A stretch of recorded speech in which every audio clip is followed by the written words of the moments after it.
मुखिया जी। आवल हो हरिया होई रानी से जरिया हो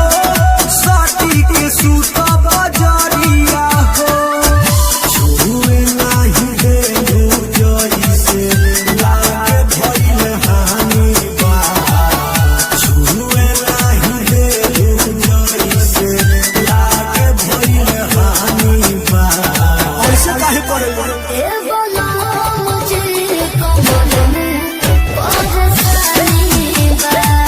कैसे हो गई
मुखिया जी पूछ नहीं तू बुझा